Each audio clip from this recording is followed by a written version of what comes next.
Tatu tulivu zaidi katika jiji la Dar es Salaam, huku mvua ikiwa imetawala katika maeneo mbalimbali ya jiji la Dar es Salaam, ambao tumetoka nyumbani mpaka tunafika mjini hapa Kariakoo. Mvua bado inaendelea kunyesha, lakini haituzuii kukupa burudani nzuri ya yale ambayo tunakuandalia. Miongoni mwa mengi katika yale machache, tupo hivi sasa na Makawila, na kubwa hasa ni kujadili mengi kadha wa kadha yanayoendelea kwenye ligi kuu soka Tanzania bara, shirikisho ya CRDB. Lakini sikusaulishe pia, juma hili liloanza ni juma la kimataifa kwa upande wa wekundu wa Msimbazi Simba. Wao pia wapo na nusu finali ya kombe la shirikisho barani Afrika. Hali yako iko vipi? Salama kiongozi wangu. Salama bin Salimini. Namshukuru Mungu kumekucha. Na baraka mvua hii. Yes. Mbona kama umepoa hivi au ndo mvua? Mazingira mvua, tunaona hali ya hewa hii kidogo nakuwa na mazingira kidogo ya baridi na nini. Unajua tuadaa tujazoea mazingira haya, tumezoea joto. Kwa hiyo kidogo mili inakuwa nimepata jambo jipya, lakini tunashukuru ni baraka za mvua hizi. Hatukuwa tunahitaji sababu joto lilikuwa jingi sana. Namshukuru Mungu kupata neema ya mvua. Makawila, siku zote umekuwa ukizungumza football. Mara ya mwisho nakumbuka tulikuwa tumeketi mahala jirani na hapa, na ukaniambia unaiona Simba Sports kumbugiza Al-Masry katika uwanja wa Benjamin Mkapa. Safari hii tukianzia hapa nyumbani, mchezo wa jana, unadhani unaweza ikawa sasa ni sehemu ya kuipa Simba morali na motisha ya kukabiliana na Stellenbosch katika uwanja wa nyumbani kabla hajaenda kumalizana naye ugenini? Ni jambo zuri kwa sababu kadri unapopata mechi kama zile ambazo zinakuwa kidogo pressure yake ndogo, na mwalimu anapata nafasi ya kuangalia machaguo mengine ambayo huwa hatumii mara nyingi.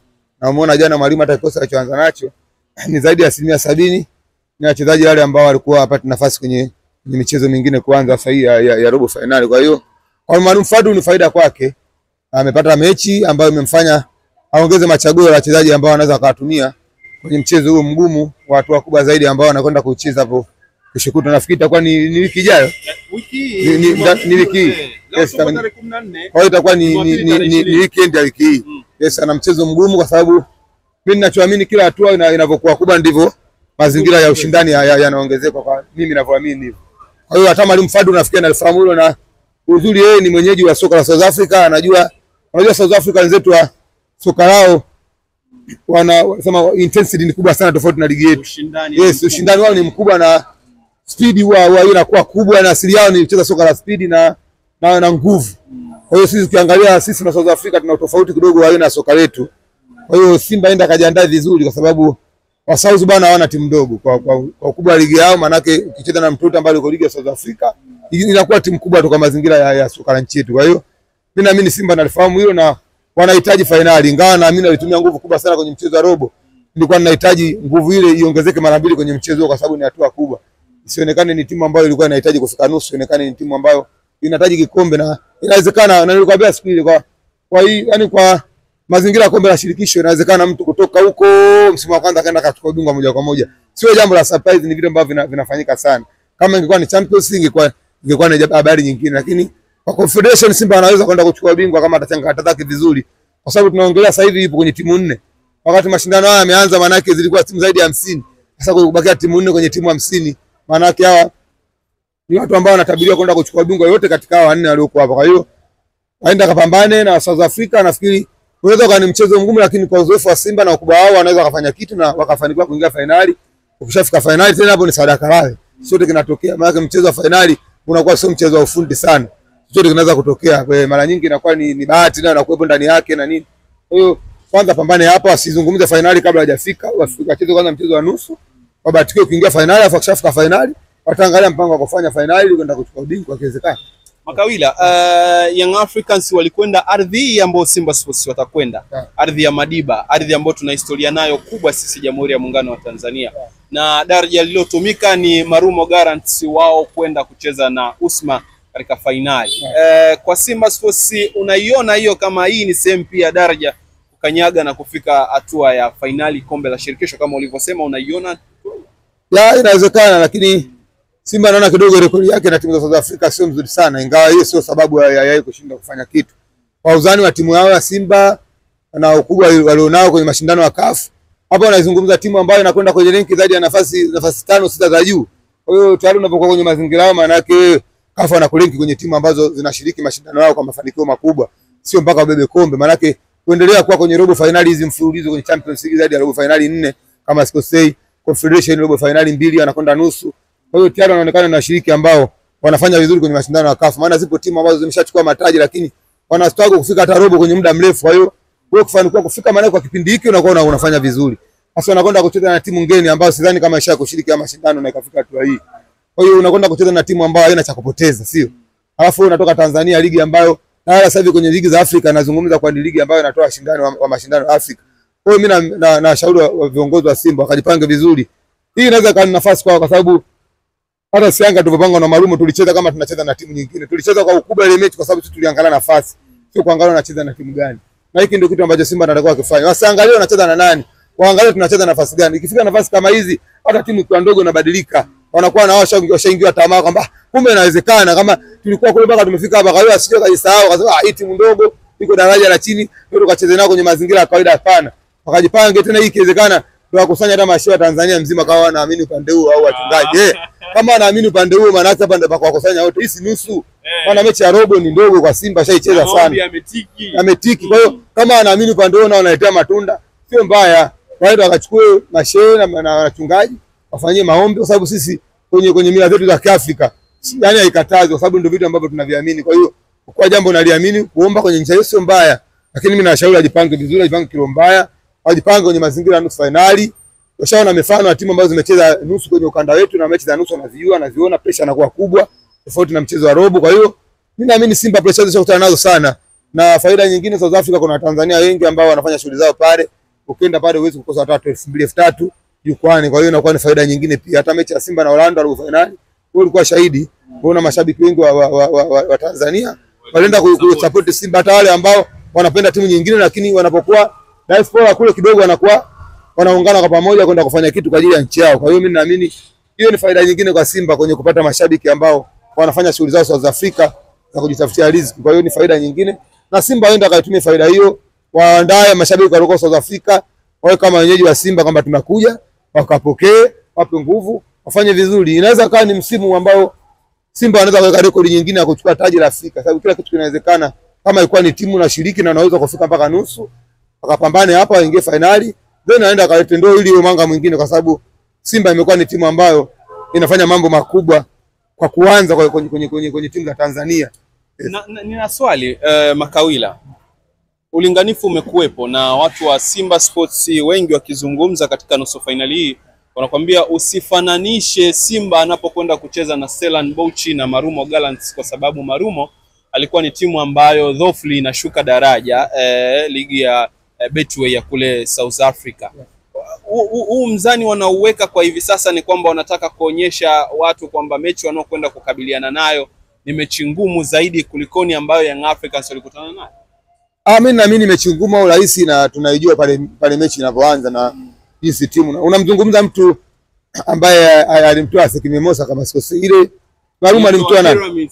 Marumo alimtoa nani Marumo? Alimtoa Pyramids kama sasa. Ukizungumza unajua mazingira ya mechi za Afrika watu wasifananishe na ligi. Nitakukumbusha kwenye soka la duniani wakati Chelsea inashika nafasi ya 10 na Uingereza alichukua bingwa Ulaya. Kwa hiyo sio hoja, yani sio hoja kwa sababu unazungumzia tournament tofauti hizi. Unaweza kwenye ligi ukawa unafanya vizuri kwenye mashindano. Kwa mfano nikuulize Tanzania bingwa mtetezi ni nani? Alifika robo finali ya Champions League. Hajafika msimu. Lakini Simba mwaka jana alipokuwa mtu wa pili akufika robo finali ya Champions League. Kwa hiyo hoja hiyo inakuwa haimati huko. Haina mashiko sababu haya ni mashindano mengine ambayo yana malengo mengine. Yaani mtu unaweza kukuta malengo yake kwenye ligi na malengo huko ni tofauti kwa sababu watu wanajua kila hatua kuna mchuzi. Huyo mchuzi na hata Marumo alikuwa anautaka. Na uliona kuna Skuru alipambana kwa South Africa sio mchezo, lakini unapozungumzia dubana lile Yanga Afrika wakati ule ilikuwa ni timu nzuri, Marumo amepanga, alikuwa Profesa Nabi, timu ilikuwa imesuka kwa kweli kwa mashindano ya shirikisho. Yanga alikuwa ni moja kati ya timu ambazo zilishinda mechi nyingi zaidi kumbuka msimu ule kwenye mashindano ya Confederation. Kwa hiyo unazungumza timu kama hiyo huwezi kusema kwamba kamfunga Marumo tu. Yanga kumfunga Marumo tu msimu ule. Walianza kutoa Arabu kwao wakaenda kupiga wale timu nyingi kwenye makundi tukusanya alama nyingi kama nakumbuka tukapiga Mazembe nje ndani. Kwa watu wasimjaji Marumo kwenye msimu ule. Marumo alikuwa ni timu nzuri lakini alikutana na Yanga ambayo ilikuwa ni better than wao. Kwa hiyo matokeo yanatoa tafsiri kulingana na mpinzani, sio mpinzani uko nafasi gani. Unaweza kukutana na timu ambayo kwenye ligi iko nafasi ya juu lakini ukakutana na upinzani. Kwa mfano sasa hivi ligi ya Misri ni ligi bora sana. Ukimwangalia Zamalek alikokuwa kule na mtu alienda kumtoa kwa nyumbani kwake Zamalek. Ni vitu tofauti. Kwa hiyo hilo ni somo pia watu wanatakiwa aliangalie. Yaani ukimfananisha huyu aliyomtoa Zamalek kwa udhani, maana yake ni timu ambayo inaweza kwa daraja la 10 na daraja la 3 au la 4 kwenye timu za Afrika. Ushindani utakuwa mkubwa kwa sababu nusu finali na nafasi iliyopo wote wametoa nchi za Misri, ligi namba 1 kwa bara. Yaani timu wewe unaenda kutoa timu ya Misri. Yaani kwanza atakuwa watu wajue kama mshindani anacheza na Simba mpaka anafika nusu finali. Ni tofauti na mshindani ambaye alikutana naye wale. Wale wamekutana na mpinzani ambaye hata kwenda kwenye ligi ya Misri, ukiambia taja timu 4 za ligi ya Misri, lazima mtaje Zamalek. Hata kwenye historia ya kombe la Afrika. Yaani kombe lenyewe la Afrika ili ukizungumza historia timu zilizochukua mataji mengi ya makombe ya Afrika, Misri akitoka Al na kuja Zamalek, ni mtu ambaye ana mataji zaidi ya 5 au 6 kama sikosei. Kombe la shirikisho na Champions League ndio kashabeba. Kwa hiyo lakini ufalme wake mkubwa kwenye Confederation kwa kipindi cha karibuni utamzungumza bingwa mtetezi. Kwa hiyo watu wamemtoa bingwa mtetezi, huwezi kusema nini. Nadhani mdogo tu kwa sababu Simba ana nafasi ya kuchukua bingwa wa Tanzania, wao labda kwa nafasi ya 5. Kwa hiyo watu wasahau hayo mambo, yuko nafasi ya ngapi. Kwa hiyo ile ni nusu finali na wale wanakwenda wakijua kabisa wanakwenda kucheza na timu ambayo iko daraja la juu zeni wao. Kwa hata kujipanga kwao na wao wanajua kama sisi tumetoka kumfunga mtu aliyekuwa daraja la juu. Kwa nini siwezekane kwa yule ambaye yuko daraja la juu pia? Tumetoka kumfunga bingwa mtetezi. Kwa nini siwezekane kwa mtu ambaye hajachukua bingwa hata mara moja? Kwa hiyo nao kumbuka mawazo yao yanayo. Kwa hiyo Simba waende wakajipange wakijua wanakwenda kucheza mechi ngumu zaidi ya ile. Inawezekana ndani ya uwanja ikawa rahisi kulingana na matokeo atakayoyapata. Lakini kwenye mipango lazima mechi hiyo watu wajipange zaidi kuliko mechi hiyo, kwa sababu hii ni nusu finali, hii ni robo finali. Mimi ninachoamini kwamba kila unaposogea maana yake inabidi maandalizi yawe bora makubwa zaidi kuliko yale ambayo uliyafanya kwenye hatua iliyopita. Yes. Bana Makawila, swali langu la mwisho na nitarudi mara baada ya Young Africans kumaliza kibarua chake. Ninayo mengi ya kuuliza katika upande huo. Unaona asilimia ngapi ya Simba Young Africans kukutana kwenye finali ya kombe la CRDB wakivuka hatua ya mimi mambo yangu vijana sikulala. Nilikuwa naomba kwa sababu ninaamini Yanga na asilimia zaidi ya 80 ya kuvuka. Hizo 20 tunaacha kwa sababu mpira umekuwa na tabia ambazo hazifungamani na michezo mingine. Leo hii akipigana na Mwakinyo na Maeleza, hata tuambie tuweke Tanzania kama Maeleza anashinda, hilo halina shaka. Yaani kwenye upande wa ngumi, lakini ukija kwenye football saa hizi unaona Manchester kachukua chuma 4 jana. Yaani football ina mila zake. Kwa hiyo Yanga ni timu kubwa ambayo inakwenda kucheza na timu ambayo iko daraja la katikati kama sio la chini, lakini mpira una mazingira surprise. Mimi binafsi yangu jana sikulala, nilikuwa naomba leo Yanga ipite na iende kakutane na Simba, kwa sababu ukipata Yanga na Simba kwenye nusu finali tunapata mchezo mzuri, na sisi shida yetu ni kupata burudani. Timu za madaraja ya katikati zinapocheza na Simba na Yanga, burudani kidogo inakuwa ndogo, labda kwa wale mashabiki ambao ni timu yangu au furaha yao timu yake ikishinda. Lakini mimi napenda mpira, mimi napenda Yanga kutana na mazingira magumu na mpira uwe mechi iwe strong, ili ndio nikaone burudani, ushindani ule unapata radha, intensity inakuwa kubwa, watu wanakimbizana, unaona jasho watu linawatoka, unaona sisi leo watu umetumikia mshahara wao kwa halali. Kwa hiyo wakutana Simba na Yanga, mimi itakuwa dua langu limepokelewa, na nitumie maiki hizi kumomba tena Mungu kwamba Simba na Yanga wakutane kwenye nusu finali ili tukapate burudani, si kama mapenzi ya mpira. Na nafikiri mechi hiyo inaweza kufungua mlango sasa kwenda ile dabi ambayo imekuwa kizani mpaka sasa hivi. Bodi ya ligi ikatoa siku ya kucheza na tukashuhudia burudani nyingine tena kwenye msimu huu. Yes. Mwite Makawila, dua yake kubwa ni nusu finali kumuona Simba Sports na Young Africans, kama ambavyo nusu finali ya kombe la shirikisho barani Afrika ambao tumezungumza kwa uketo mkubwa sana. Ni namna gani Simba anaweza kaitumia Stellenbosch kama daraja la yeye kufika finali. Atakayojili tunaacha dakika 90. Sisi tumepata wasaa mzuri sana, na tukuache uendelee na majukumu ya juma hili la kimataifa kwa upande wa wekundu wa Msimbazi Simba, lakini usisahau pia kuna vipute vitakavyopigwa kwa upande wa kombe la shirikisho. Endelea tu kusalia nasi tukupe nyingi updates. Asalamu alaykum, uwe na wakati mwema.